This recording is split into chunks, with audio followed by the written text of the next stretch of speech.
ఏమీ లభించినట్లుగా తెలుస్తోంది. 15 అడుగుల లోతు తవ్వారు, 8 అడుగుల వెడల్పుతో తవ్వారు. అంతకంటే లోతులో 15 అడుగులకు మించి లోతు తవ్వి పూడ్చిపెట్టే అవకాశం అయితే లేదు సహజంగా. ఈ నేపథ్యంలో 15 అడుగుల లోతు 8 అడుగుల వెడల్పుతో ఒక పెద్ద గొయ్యి తవ్వారు, కానీ అక్కడ ఏమీ లభించలేదంటూ తెలుస్తోంది. ఈ నేపథ్యంలో సెకండ్ స్పాట్, మొత్తం 13 స్పాట్స్ ఉంటే సెకండ్ స్పాట్ దగ్గర త్రవ్వకాలు జరుపుతున్నారు. మరి అక్కడేమైనా లభిస్తాయా అనేది చాలా ఉత్కంఠను కలిగిస్తుంది.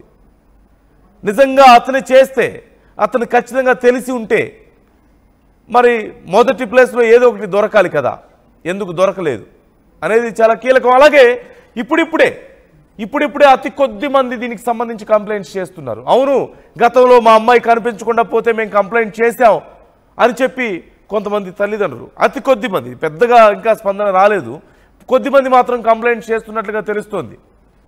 ఈ నేపథ్యంలో ఒకవేళ తప్పిపోయిన వాళ్ళు ఇక్కడే జరిగే ఈ చెప్తున్నటువంటి ఇన్సిడెంట్కి ఏమైనా సంబంధం ఉందా అనే కోణంలో కూడా విచారణ చేస్తున్నారు. అందులోనూ ఒక టెంపుల్లో ఇంత పెద్ద క్రైమ్ జరగడం ఏంటి అనేది ఇక్కడ పెద్ద ప్రశ్న.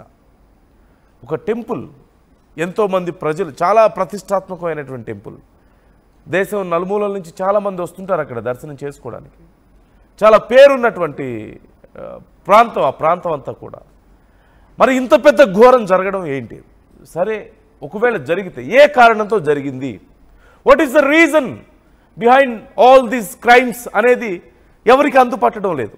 జరిగిందా లేదా అనేది ఇంకా నిర్ధారణకు రాలేదు. నంబర్ 1, కంప్లైంట్ ఆధారంగా విచారణ చేస్తున్నారు, త్రవ్వకాలు జరుపుతున్నారు, సిట్ ఏర్పడింది, అతను ఎవరెవరి పేర్లు అయితే చెప్తున్నాడో వాళ్ళందరినీ కూడా విచారిస్తున్నారు.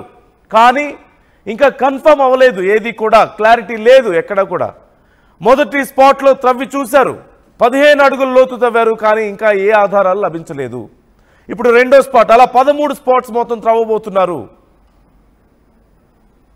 కారణం ఏంటి అన్నప్పుడు లైంగిక వేధింపులు అంటూ అతను చెప్తున్నట్లుగా తెలుస్తుంది. లైంగికంగా వారందరినీ వేధించి వారిని లైంగిక దాడులు చేసి వాళ్ళ మీద వాళ్ళ ప్రాణాలు తీశారు, అందులో మైనర్స్ కూడా ఉన్నారు అంటూ అతను చెప్తున్నట్లుగా తెలుస్తోంది. ఇంతకంటే ఘోరం ఇంకేదైనా ఉంటుందా ఒకవేళ అతను చెప్పింది నిజమైతే? ఇంతకంటే దారుణం, అందులోనూ ఒక ఆధ్యాత్మిక ప్రాంతంలో, ఆధ్యాత్మిక ప్రదేశంలో ఇంత దారుణమా? ఖచ్చితంగా ఇది హిస్టరీలో వన్ ఆఫ్ ది బిగ్గెస్ట్ క్రైమ్గా మిగిలిపోతుంది. కానీ దీనికి సంబంధించి ఇప్పటికైతే ఆధారాలు పూర్తిగా లభించలేదు. అతను చెప్పిన, ఆ పారిశుద్ధ్య కార్మికుడు చెప్పిన దానికి ఆధారాలు ఇంకా ఏం లభించలేదు. విచారణ జరుగుతుంది, కానీ దేశవ్యాప్తంగా ఇది చర్చనీయాంశంగా మారింది. స్థానికంగా ఉన్నటువంటి బీజేపీ నాయకులేమో లేదు, అదంతా జరిగి ఉండదు, కొంతమంది కుట్ర అని చెప్తున్నారు. టెంపుల్ మీద కుట్ర చేస్తున్నారని, హిందుత్వం మీద కుట్ర చేస్తున్నారని కూడా మాట్లాడుతున్నారు. కానీ కాంగ్రెస్ నాయకులు కానీ ఇతర ప్రతిపక్షాలు దేశవ్యాప్తంగా దీని గురించి నిజం నిగ్గు తేల్చాలి, చిన్న విషయం కాదు ఇది అంటూ అందరూ డిమాండ్ చేస్తున్నటువంటి పరిస్థితి మనం చూడొచ్చు. స్క్రీన్లో చూస్తున్నాం, ఆర్టీవీ మీకు ఎక్స్క్లూజివ్గా చూపిస్తుంది. ఆ పారిశుద్ధ్య కార్మికుడు ఎవరైతే ఉన్నారో, ఎవరైతే ఆ కంప్లైంట్ చేశాడో ఆ వ్యక్తిని తీసుకువెళ్ళి సిట్ అధికారులు, పక్కనే ఉన్నటువంటి సైనిక సిబ్బందిని కూడా మనం చూస్తున్నాం. అత్యంత పటిష్టమైనటువంటి రక్షణ మధ్యలో అతను ఉంచారు.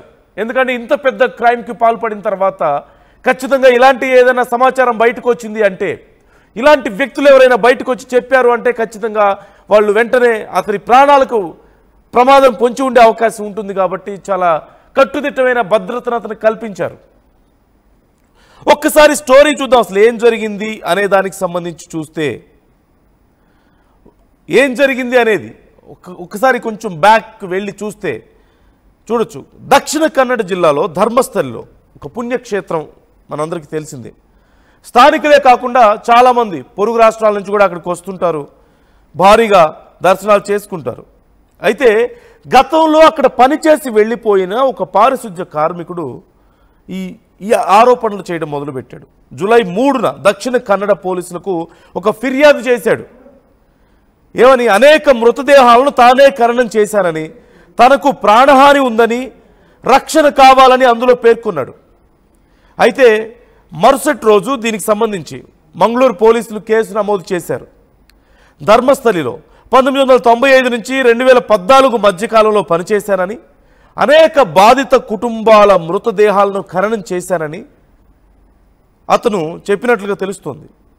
బాధితుల్లో అనేక మంది మహిళలు, మైనర్ బాలికలు కూడా ఉన్నారంటూ, వారిపై హింస, లైంగిక దాడి జరిగిన ఆనవాళ్లు కనిపించాయంటూ అతను చెప్పాడు. మృతదేహాలు త్వరగా కుళ్ళిపోయేలా చేసేందుకు కొందరిని నేత్రావతి నది ఒడ్డున ఖననం చేశారని, 2010లో పాఠశాల దుస్తుల్లో ఉన్న ఒక బాలికను కూడా మరొక చోట పాతి పెట్టాను అంటూ అతను చెప్పాడు. ఇలా అనేక మృతదేహాలను, అనేక వందల మృతదేహాలను ఖననం చేశారని, పాతి పెట్టారని అతను చెప్పాడు. ఒళ్ళు గగుట్పొడ్చేటువంటి సంఘటనకు సంబంధించిన వివరాలు అతను చెప్తున్నాడు. వింటేనే భయం వేస్తుంది. అందులోనూ ఒక ఆధ్యాత్మిక క్షేత్రంలో ఇంత దారుణం జరిగిందంటే ఖచ్చితంగా కనీసం అది ఊహించుకోవడానికి కూడా చాలా కష్టంగా ఉంటుంది. భయం కొలిపేటువంటి ఘటన. ఒకవేళ అతను చెప్పిన దాంట్లో ఏమాత్రం నిజం ఉన్నా, చరిత్రలో అత్యంత క్రూరమైనటువంటి ఘటనల్లో, అత్యంత దారుణమైనటువంటి క్రైమ్స్లో ఇది కూడా ఒక పెద్ద ఘటనగా మిగిలిపోతుంది. అందులో ఎలాంటి సందేహం లేదు. అయితే అలా చేసిన తర్వాత కొన్ని రోజులకి అతనికి బాధేసిందని, అయితే ఒకసారి తన కుటుంబానికే చెందిన ఒక మైనర్ బాలికను పై అధికారులు లైంగికంగా వేధించారని, దీంతో ధర్మస్థలం నుంచి 2014లో పారిపోయినట్లుగా ఆ పారిశుద్ధ్య కార్మికుడు చెప్పినట్లుగా సమాచారం. అనేక ఏళ్ల పాటు అజ్ఞాతంలో ఉన్నప్పటికీ కూడా, తన పని తాను చేసుకుంటూ ఎవరికి కనిపించకుండా ఉన్నప్పటికీ కూడా, ఆ అపరాధ భావం, అంటే ఒక తప్పు చేశానన్నటువంటి ఆ అపరాధ భావం అతన్ని వేధించిందని, వెంటాడుతూనే ఉందని, దీంతో బాధితులకు న్యాయం చేయాలన్న సంకల్పంతో ప్రాణాలను పణంగా పెట్టైనా సరే న్యాయం జరగాలి ఈ విషయంలో అనే సంకల్పంతో అతను మళ్ళీ బయట ప్రపంచంలోకి వచ్చాడంటూ చెప్పాడు. జూలై 11న బెల్తంగడి న్యాయస్థానం ముందు హాజరై వాంగ్మూలం కూడా ఇచ్చాడు. గతంలో పాతిపెట్టినటువంటి ఒక మృతదేహాన్ని త్రవ్వి అస్థిపంజర అవశేషాలు సహా సంబంధిత ఫోటోలను ఆధారాలుగా అందించినట్లుగా కూడా మనకు తెలుస్తోంది. కొందరి పేర్లను అందులో పేర్కొన్నాడు అతను. అంటే ఎవరెవరు అనేది పూర్తిగా తెలియకపోయినప్పటికీ కొంతమంది పేర్లు మాత్రం చెప్పినట్లుగా తెలుస్తోంది. ఆ హత్యలకు కారణం వారేనంటూ కొన్ని పేర్లు కూడా అతను చెప్పాడంటూ సమాచారం అందుతోంది. ఈ క్రమంలో అక్కడ వరుస హత్యలకు కారకులు ఎవరు అని ప్రశ్నిస్తూ అనేక మంది బయటకు వస్తున్నారు. పార్టీల నుంచి, ప్రజల నుంచి పెద్ద ఎత్తున నిరసన వ్యక్తమవుతోంది. ప్రశ్నిస్తున్న గళాల సంఖ్య పెరుగుతోంది రోజు రోజుకి. మనం విజువల్స్లో ఇప్పటివరకు చూసాం.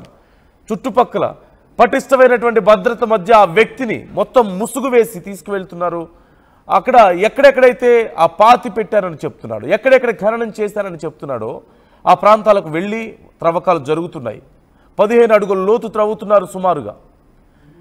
అయితే మొదటి స్పాట్లో ఎలాంటి ఆధారాలు దొరకలేదు. నెక్స్ట్ రెండో స్పాట్కి వెళ్తున్నారు. ఇట్లా 13 స్పాట్స్ వాళ్ళు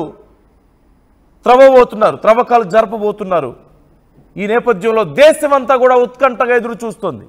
ఏం జరగబోతుంది ధర్మస్థల ఘటనకు సంబంధించి అనేది.